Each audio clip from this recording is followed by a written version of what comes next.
Hey all, and welcome back to the HFC playthrough of Pokémon Legends Arceus. We're in the second zone of the game now, habitat, area, whatever you want to call it, the Crimson Mirelands. And, looks more green and yellow to me than red, but, you know, that's kind of splitting hairs, really. Well, I think the Crimson name, what they're kind of getting at, and what we'll probably see before we make our way back out of here, is that while during the daytime you've got a lot of the focus on the boggy areas and the Pokemon that accommodate them, like you got the poison types, the grass types, Psyduck for some reason. Ooh. When it gets later, you get some ghost Pokemon coming out, so it's got that more of a, not necessarily crimson in colour, but it's got more of a menacing sort of feel to it, so it kind of needs the name to fit that. Right. People are right, I should have been locking on when throwing these suckers. It can be very helpful. It can also not necessarily do you the world of good in certain instances, generally with Pokemon that are faster, because then you're always aiming for where the Pokemon was, not for where it's going to go, and when they're running around like a lunatic, you do need to lead your shots a little bit. But outside of that, yeah, it's a pretty helpful tool. Yeah, and the other kinds of Pokeballs too, like obviously when you're using the wing balls you can't get close enough, but with the heavy balls, I feel like the lock-on is accounting for the fact that it's expecting you to be using normal Pokeballs. So it's like you're locked on and it looks like you should hit it, and then the ball just sort of goes limp a few inches in front of you. No.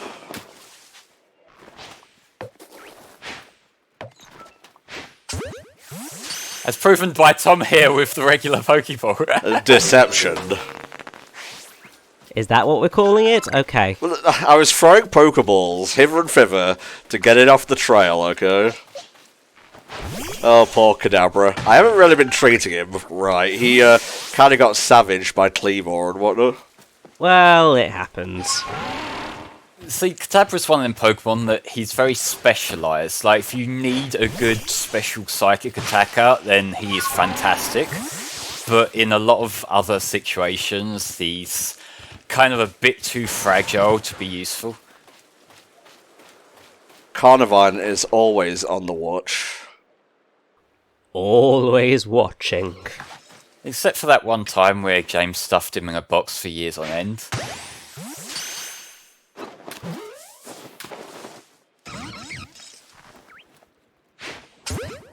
You should have kept running, but...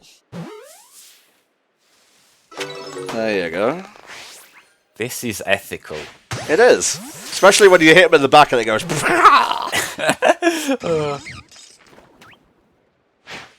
Seriously, just keep running. And he's a really unobservant Carnivine. He's got to know what he's running from, hasn't he? You're not wrong. Ooh. Let's see what's through here. Use your psychic powers to blow apart this rock. I will use my psychic powers to puncture shit out of it. Very raw.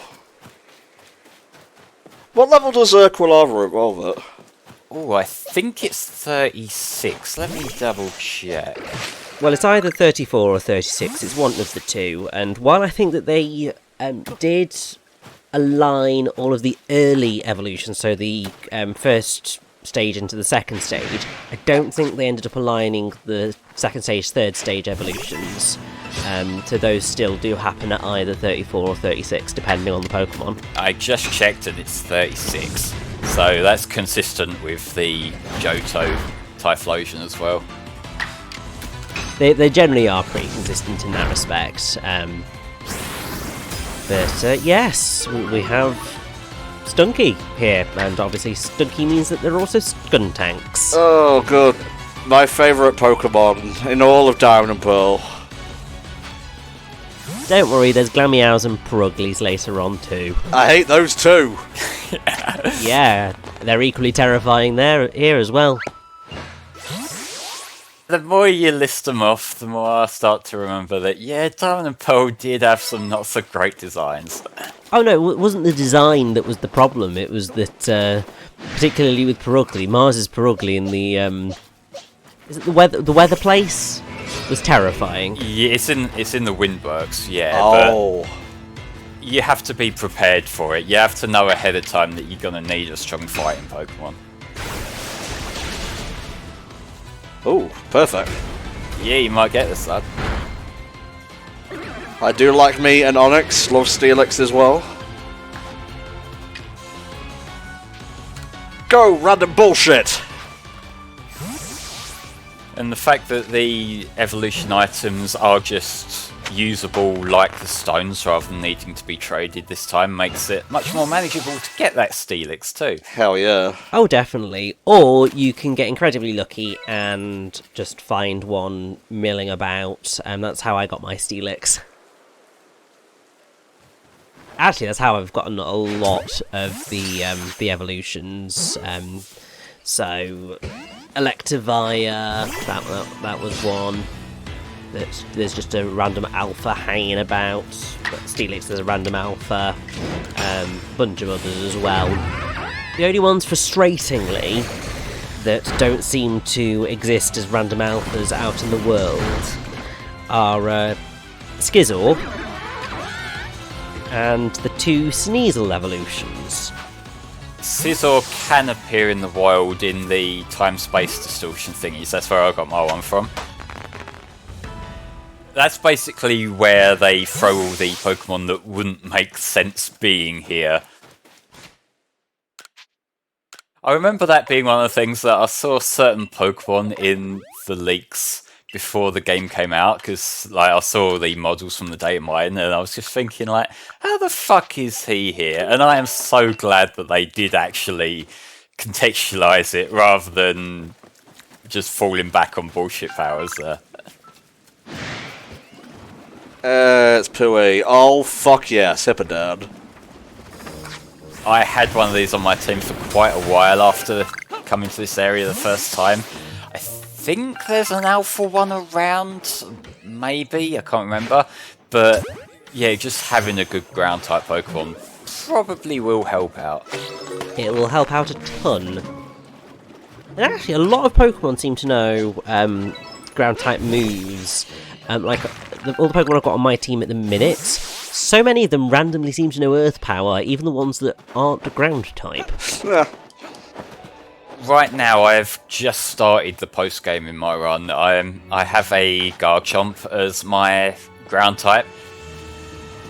God, it feels good to actually use a Garchomp. Like, the only time I've used one before was when I played Platinum a little while back, but that's because they actually made it manageable to get a...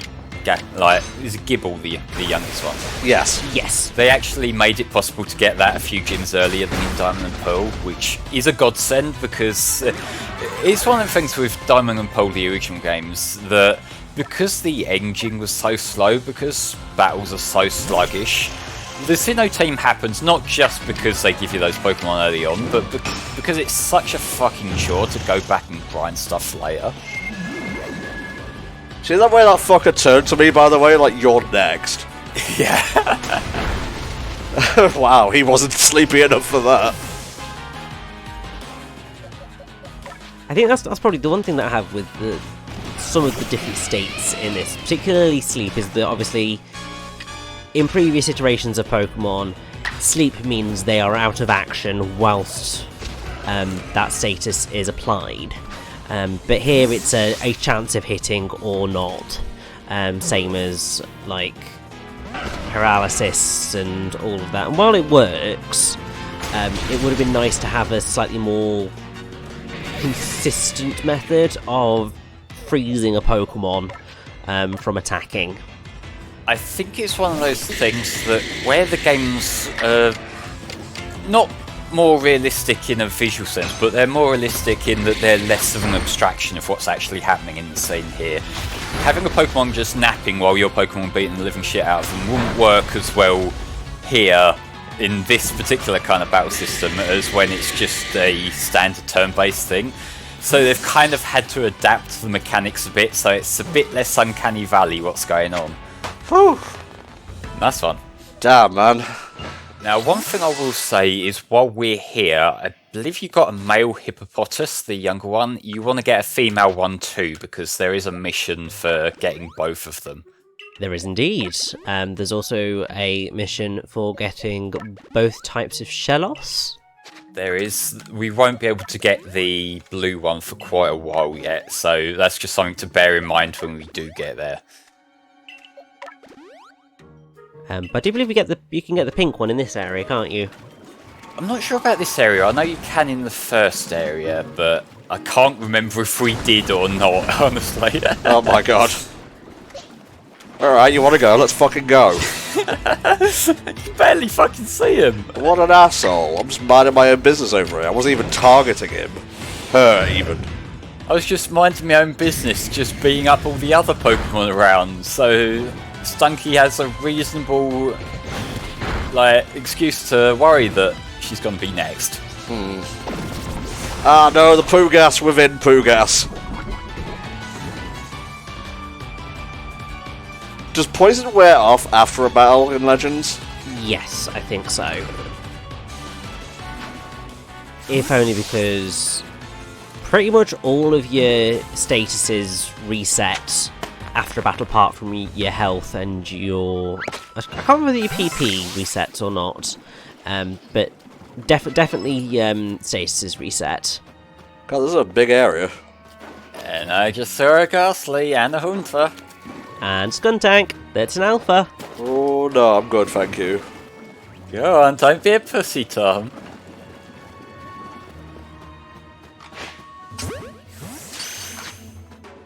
I mean, I have to say, Flame, you mentioning that you've got a Garchomp on your team, I have one on my team now as well. But part of the reason for that is because it's an Alpha Garchomp, and it's the highest level thing that I had access to. So... Yeah, I think my one was one that I caught it as an Alpha Gabite.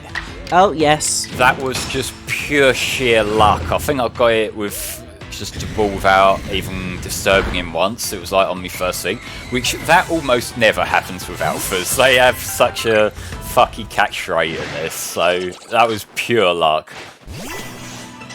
Yeah, so my Garchomp automatically level 85. Hell yeah. Terrifying fight to go into. I think I tried to take it on once a bit too early, and it was like, oh, it's that level, is it? Oh, that was a mistake. Oh boy. It's like when you get to that, it's like, do I run away like a pussy or do I see it through? Wonder if I can get up there. Not yet. Okie dokie. I mean, you can technically get up there going a different route. You're not going to be able to do it just straight up climbing up the cliff, and that is something that will come in time. Shinies, essentially. That is one thing about the mass outbreaks. The mass outbreaks do increase the shiny rate, and there's a few things that do. There's I think if you've filled up a Pokédex page for a certain Pokemon, that increases it as well. And I've got to be honest, I do kind of have mixed feelings about how shinies are...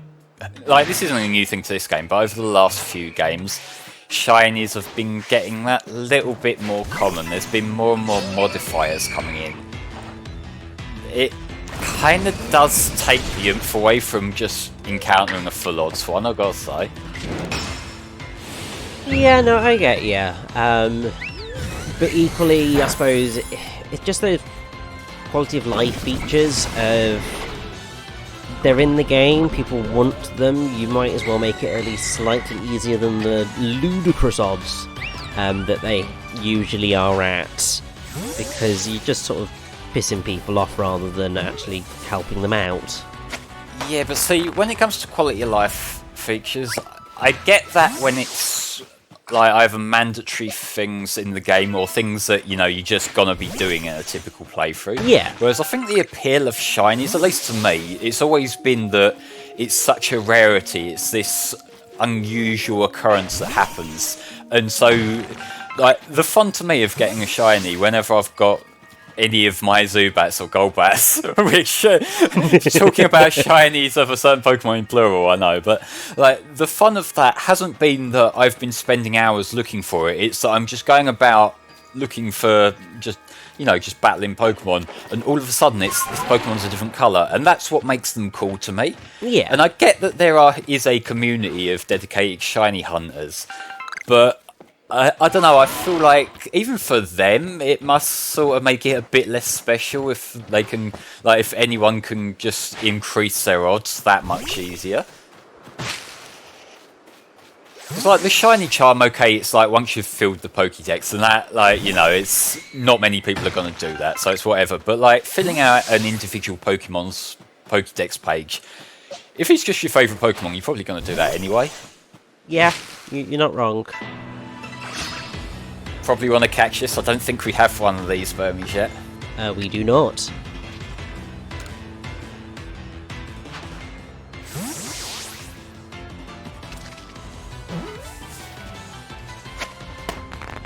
So the thing we did mention in an earlier part that there is a Burmy quest. Burmy, in the main game, they're influenced purely by the terrain, and then when they evolve it sticks. I'm not entirely sure if they work exactly the same in this when they become Wormadam. I don't think so. I think it is purely based on the location where you catch them. So like Obsidian Fieldlands is where you'll get your Leafy Burmy. Here's where you'll get your Mineral Burmy, and then in a different location you'll get your Trash Burmy.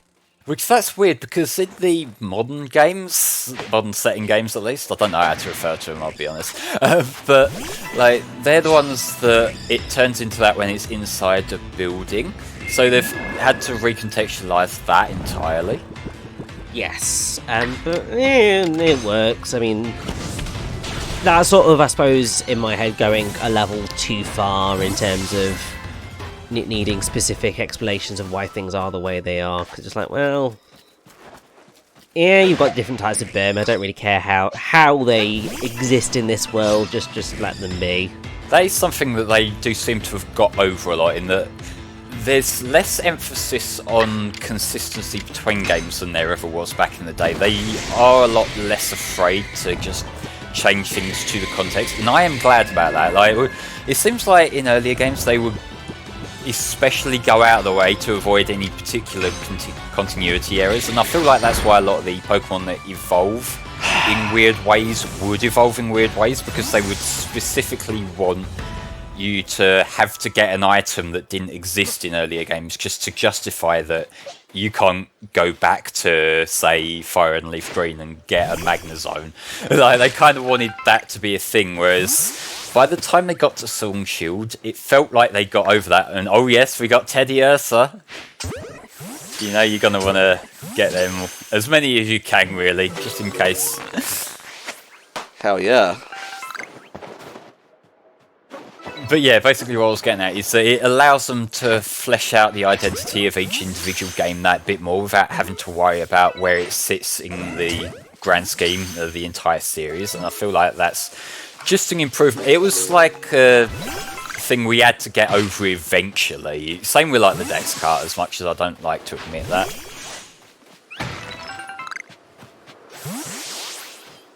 There are certain things which were effectively hampering any sort of progress in the Pokemon franchise, like the incessantly ever-growing Pokédex, like just the weirdness of evolutions at times and having to sort of bend over backwards to get things to make sense in a context that nobody actually cared about, apart from the complete mad Pokemon fans. Me. Yeah. So yeah, they're all stopping us from getting further, and it's nice that they have finally just let loose on some of those things that they were just clinging on to with every fibre of their being for no good reason. I feel like if this were the first game to have the Dex cart, it wouldn't have been anywhere near as big of a controversy. Yeah. Because this is one where it not only makes sense in context, but they also wouldn't have had to have bullshitted us about it being a bigger project, bigger technical project and all that. I know we talked about this a lot when we did Sword, but like there were a lot of bad feelings that came more so from the sloppy PR than the actual change that had been made. Yeah. I definitely agree, and I think, yeah, you've hit the nail on the head of it wasn't the right time to make that call with that game, because logically nobody could understand why. If people couldn't understand the logic of something, then you're much more likely to get them to accept it, even if they don't like it. I feel like there's also a degree of it's a problem that didn't used to be a thing, but Gen 2 was kind of like the original sin for this, and we didn't notice at the time, but it was setting up the series to be unsustainable. Although we did have a couple of little interruptions, like with Gen 3, you couldn't transfer your old Pokemon, but you could eventually rebuild your collection all on one cartridge. So again, it sort of reinforced the idea that you could catch them all, and obviously that had been the mindset from day one with Pokemon. And I feel like had it been in Gen 2 that there was a select number of the original Pokemon and the new ones, then it would never have been an unsustainable precedent set. But again, when you've had such a long running series, it's a problem that you're going to have to address eventually. But where's the good timing? In fairness, like, I know that the devs were playing a losing game there, whatever. But, you know, I feel like Sword and Shield was not the right time to make that call. No. It soured a lot of people. I mean, but I think finally with Arceus, we've kind of hit that point now going, well, this makes sense, and also this feels like the right way of doing that type of cut. It makes me feel a lot more optimistic about the series now, because I feel like the thing that's kind of poisoned any Pokemon discussion for the last couple of years is that any kind of hopes or aspirations we might have had has had a load of caveats, a lot of underlying cynicism.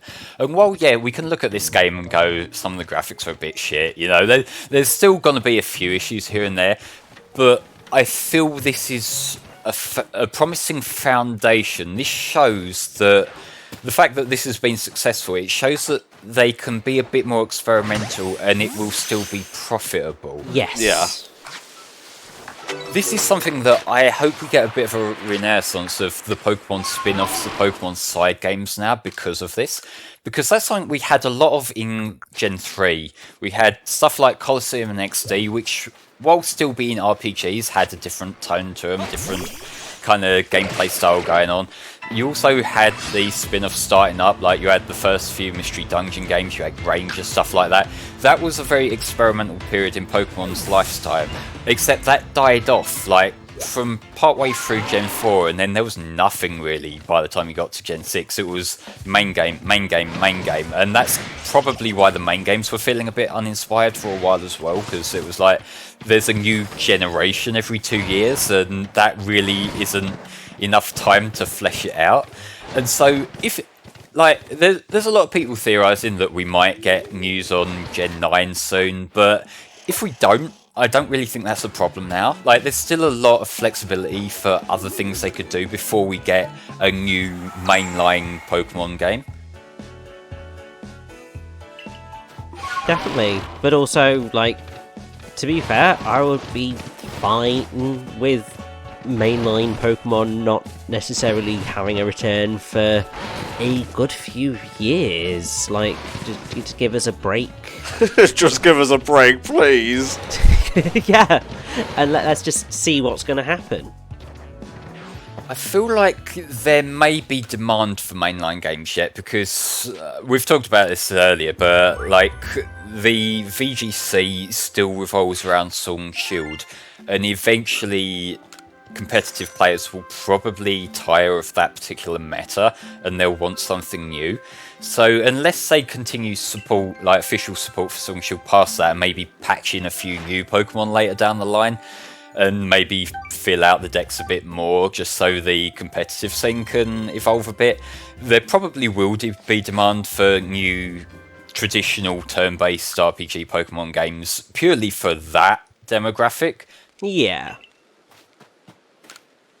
I feel like there absolutely is a scene for both traditional Pokemon gameplay and this gameplay, and that they can coexist, and the fact that Legends Arceus has been titled the way it has, that to me tells me they have at least considered this becoming a series if it's successful, and the fact that it has been successful, there probably will be another game like this, possibly under the Legends name. So Yes. this might also solve some of the monotony problems that we've had, because, like, let's say we had mainline Pokemon games every couple of years for the longest time, and that was wearing people thin. But now they have games they can alternate the releases.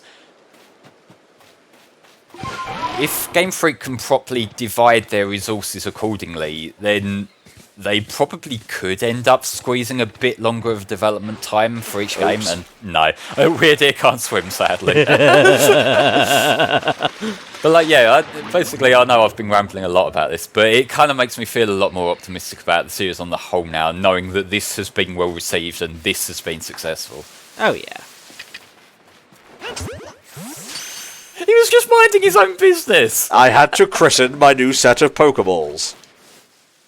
Yeah, unfortunately, you didn't catch him. He just decided to burst out, but still. That's fine. Flame and you have rambled long enough, so now it's time to continue the story.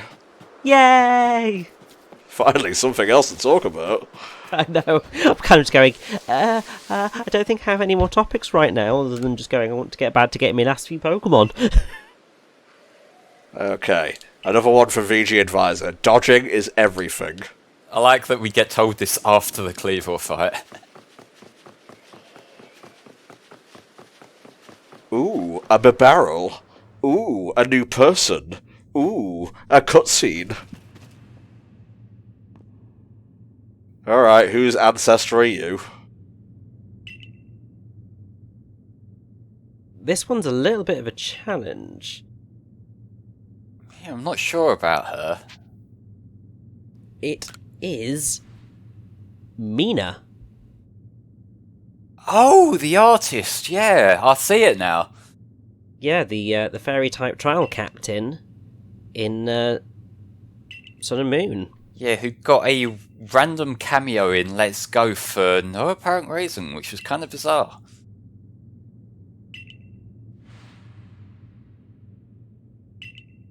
Don't get in the middle of our beef, young one, or I will pop a cap in your ass. I would love it if she actually said that, but yeah, her thingy, she's the one who's very set in her ways. Very much the old lady stereotype in that respect, and I love Bibarro's walking away animation there for some reason. Alright, well, I guess if you want a Pokemon battle, I can humiliate you again.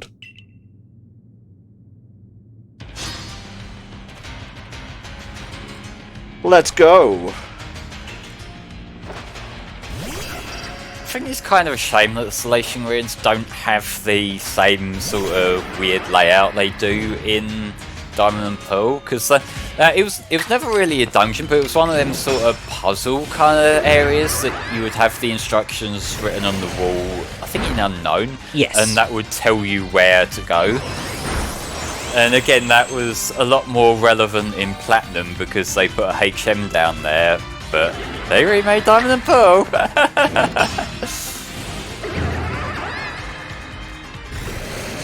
But equally, there are other areas like that in the game, so it doesn't necessarily feel like it needs to be here. And also, the Station Ruins do have an extra purpose other than just being a thing here.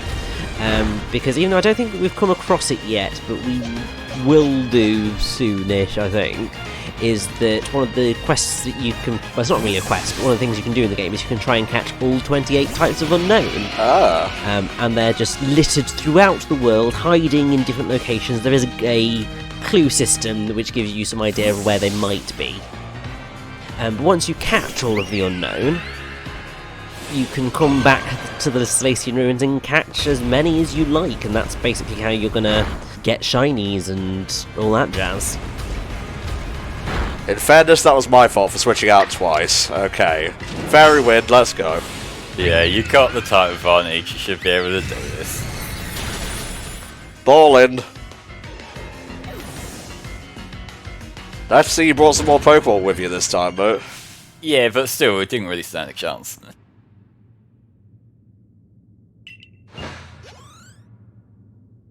Stingy with the EXP, I see. That is one change they've made in the fact that even the multi-Pokemon teams, you still don't get your experience until the end, so you don't get quite as many little shots of, ooh, number go up. And also, it adds a bit further to the risk-reward strategy of if your Pokemon are going to kind of choke it, because obviously if it's a challenging fight, you lose most of your team, you get to the end of it, only one Pokemon might end up being the recipient of experience because the rest of them died before they got that far. Yeah, and I've found more often than not, it's the Pokemon who do the bulk of the work who end up dying against the last one, and they end up not getting any experience despite doing the fucking work for it. Sure, why not? Fighting bandits sounds fun. We've got to have our evil team in a Pokemon game, even if they're not quite as substantial as they usually are. Alright, near the Mirelands camp, you say? Yes, it's quite easy to find, actually. Uh-huh, right. Yeah, but Flame, you forget, you're talking about the evil team. We are the evil team. We are Team Galaxy. Well done, Richie. Fucking great job with the commentary, mate.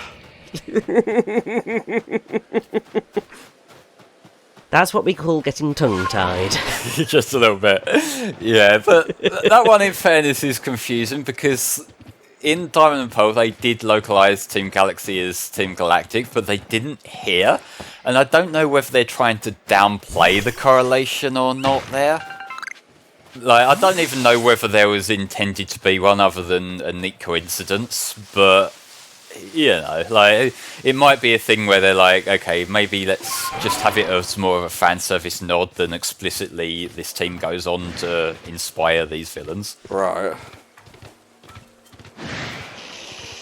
Although when you consider that one of the bonus outfits we get is a Team Galactic uniform, maybe they're not doing that quite so well.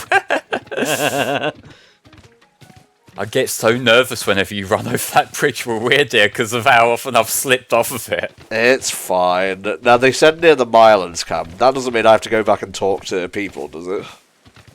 No, but if you want to go to it... oh, there's Tangrowth. It's on your marker on the map. It's just over to the north there. Which is the map button again? I keep getting confused. Minus. It's your phone. That's sort of your queue. Oh, up there, right. Yeah, so a little bit past where the fly point is. Thankfully, whenever they give you a main story objective, they will always point you in the right direction of where you need to go in order to activate that. I think the only exception is one point slightly later in this chapter. But that's because you're meant to use a specific something in order to find a specific something, so they can't be too sneaky as to what you're actually going to go up against. A camp with no one in it. Interesting.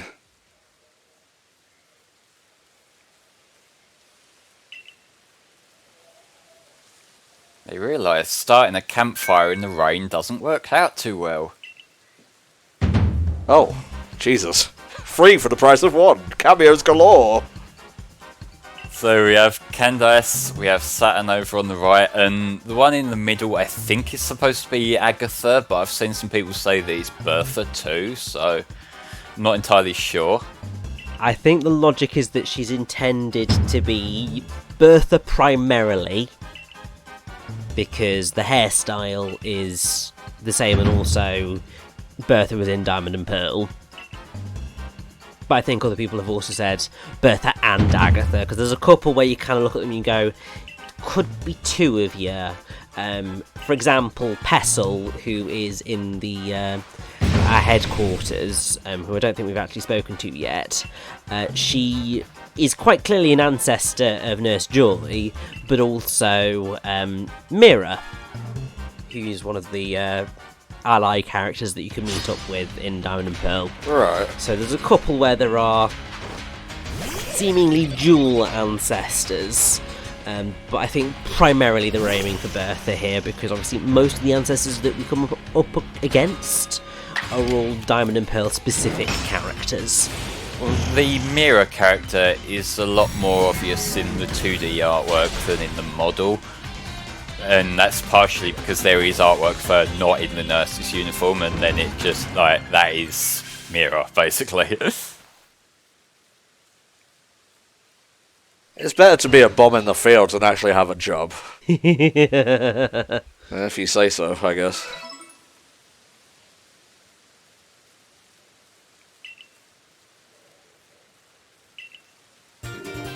You guys give up really easily, considering there's 2 other of you.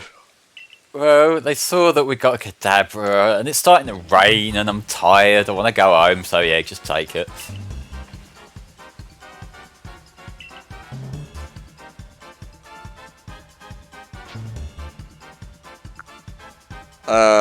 This one. Not entirely sure what Ursaluna is right now. It's not like official art of it was released today or anything. Some of the official artwork does a lot more justice to the designs than any of the models have. Although Sneasler still looks shit. I'm not backing down on that. Fair enough.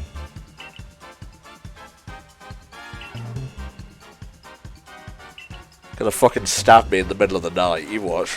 This was before locks were invented for doors, and everyone in the village knows where we live.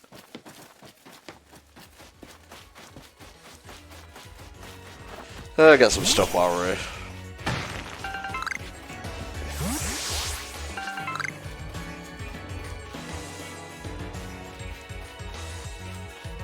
You can't go the long way to get over there, though. Sad face. I don't think I can get over there at all right now, actually. Does the bridge let you get to that part, or is it cut? Oh no, it's cut off, isn't it? I didn't see that. You have forgotten that which is most sacred, a lack of bridges.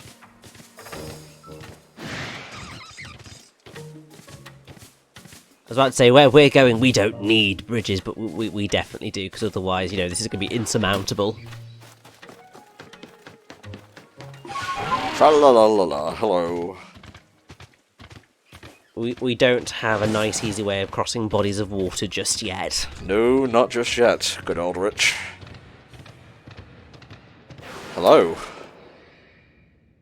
Do we need to talk to Volo? Can we not just go see what's her face immediately? He's a liaison, alright? Fair. No, he's a roadblock. I guess, yeah. Also, this woman's 99 years old. That's probably unheard of in ancient times. Like, you're lucky if you live to 30 most times.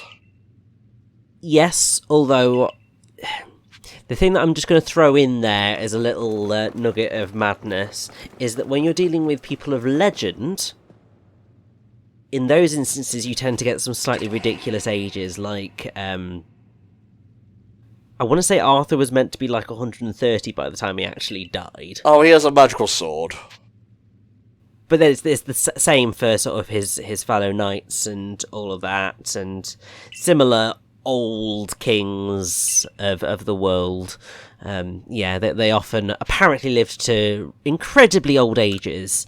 Obviously, whether they did or not, different kettle of fish. But we like to think that our legends had extra human lifespans. I mean, we know that King Arthur is actually Sonic, but he'll never die. God can only hope. Speaking of, yesterday they announced a third Sonic movie, and also a TV series for Knuckles. I know! Like, I know this is not bringing any new thoughts to the table at all, but man, it is so fucking amazing the turnaround that the film series has had. Like, if you think of going from a thing that looked like a cynical throwaway thing to the point where Sony fucking dropped it, to now its own franchise in itself. That is actually fucking incredible. It is kind of insane, especially the fact of... I mean, normally I'm just like, for the love of God, fans, you go a little bit too far sometimes, but if the fans hadn't kicked up such a stink over that Sonic design, we wouldn't be here either, because people would have just gone to the Sonic movie and just spent the entire time laughing and crying in horror at the model, and we wouldn't be here because it would have just been a laughing stock. Yeah, I would have faded out of existence. That's how bad it was. Yeah.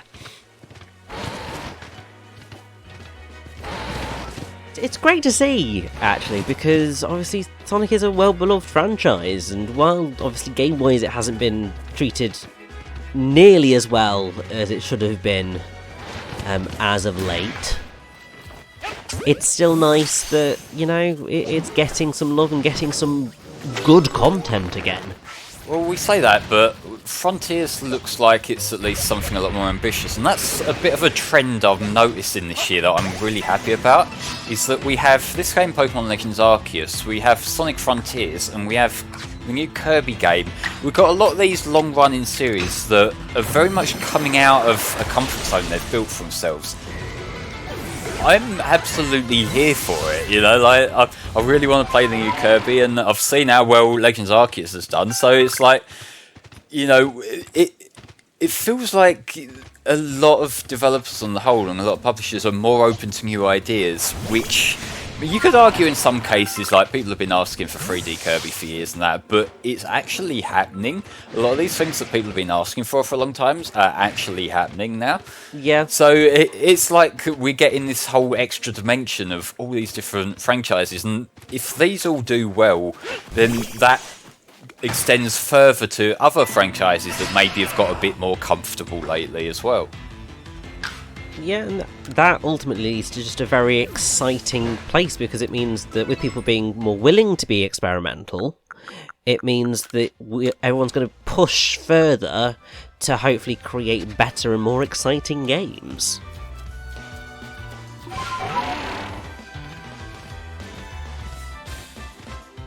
I was wondering why I was lacking the ability to craft and just haven't been getting those apricorns. It is one of them habits that you do develop over the course of the game just to keep your eyes out for them, to be fair. Or, you know, you just end up being incredibly lazy like me and just don't do that, and just buy as many Pokeballs as possible whenever the time arises. See, I can't just run past it. Whenever I see either the stones or the apricorns, like, even if I have hundreds of the fucking things, it's just, it feels wrong to run past it and not get it. Which, yes, I do have some underlying problems that influence that behaviour, but still. Only a few, right? Yeah. But you do have a quest over there if you want to go talk to him. Sure, why not? Yo, what's up? Haven't I seen you before? He has the exact same model as the guy by the beach. Ah, I see.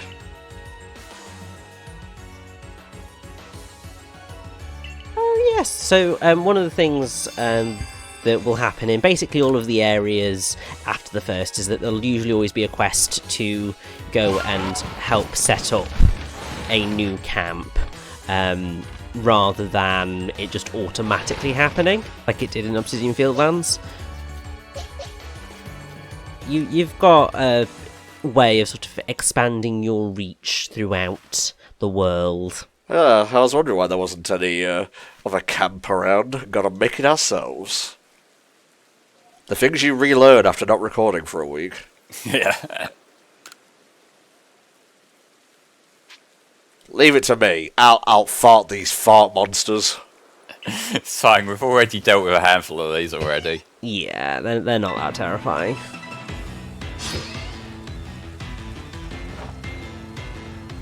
I guess this is like, what, our first foray into horde battles? Yeah, there's quite a few of these over the course of the game.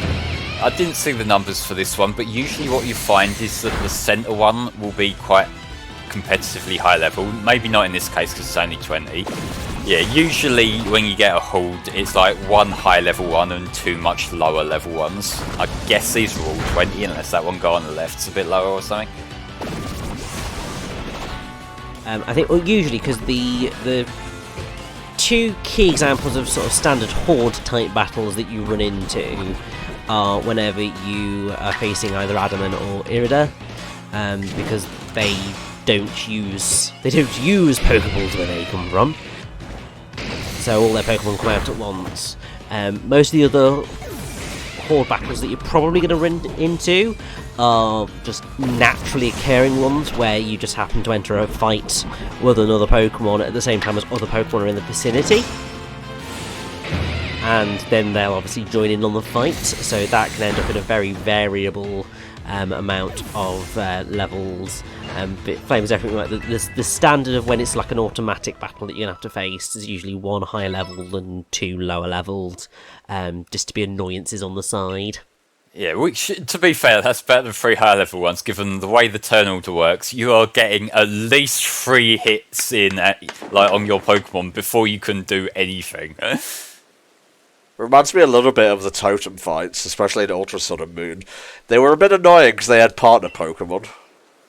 Yes, and I think the thing that I recall being the most frustrating about those was when they were able to replenish their partner Pokemon, and they just kept replenishing, and you just reach a point of just going, stop replenishing, you bastards! In fairness, I seem to recall that getting a hard cap on how many they could spawn in the Ultra games, but in Vanilla Sun and Moon, especially if you were trying to catch something and there were 2 wild Pokemon, and in those games you can't throw a Pokeball while there's 2 on the screen. Yeah. So you would constantly have to just get rid of the other annoyance, and then you would have maybe 1 or 2 turns grace to try and throw the ball before it spawns in another annoyance you got to deal with. And sometimes you wouldn't even get that privilege. Yeah, sometimes they would just do it immediately, which was really fucking annoying. This is getting a little bit more crimson out in this weather. Yeah. Maybe more so in the sky than the actual land, but still. It reddens up a little bit under the sunset.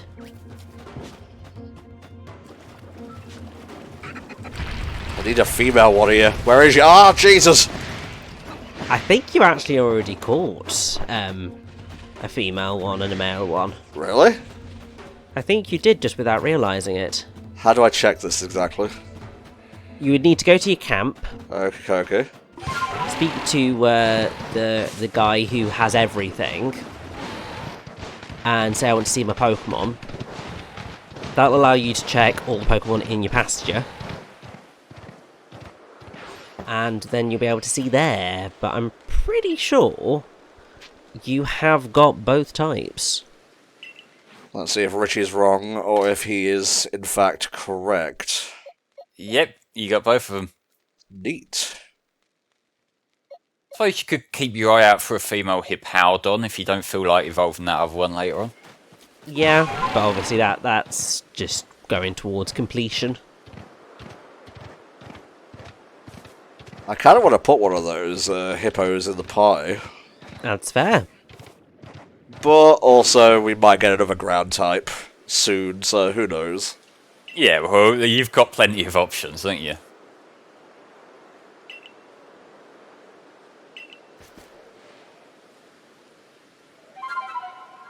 Tootaloot, please come to the sound of the flute.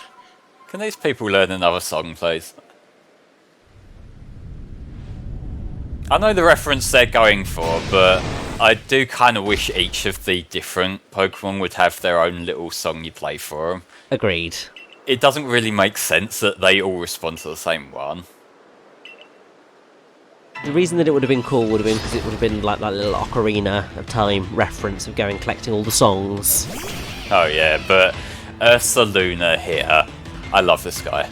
He is great. He is one of the best new designs. Part of me loves it, part of me isn't so keen. I think because I'm so used to the sort of Teddiursa Ursaring line pretty much always standing on 2 feet, and there's just a lot of bulk in there with Ursaluna, but it is a fun design and it is a great Pokemon, although normal ground isn't interesting combination. Well, I was going to say part of the reason I like him being on all fours here is it kind of complements him being ground type and having more of a focus there. So I think that works in his favour. I quelled it. I'm sorry for beating the shit out of your mythical, legendary bear thing. Oh, you must be so exhausted. So that wasn't a noble exactly.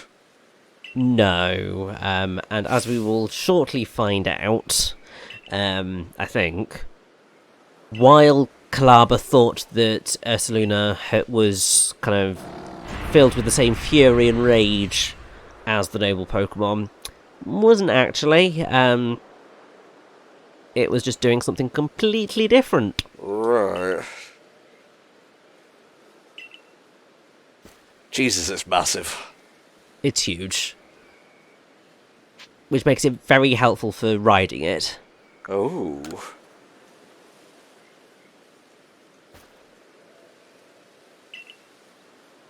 I feel like another reason why I'm more forgiving of him being on all fours compared to the rest of his line is that although he has still got more of a realistic bear sort of approach to his design, he's still got the sort of slightly derpy facial expression from the others, so it does still feel like a natural evolution in that way. That's fair. Also, I've just realised that the little crest on its forehead is a full moon with some clouds covering it. That stuff covering its body is clay, I believe. That would make sense given its ground.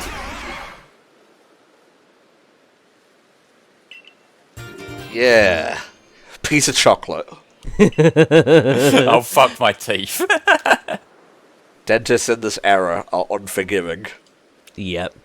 As proven by that barrel right there.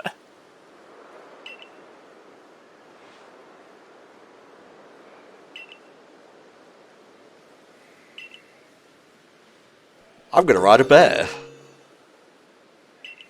It's gonna be fucking lit.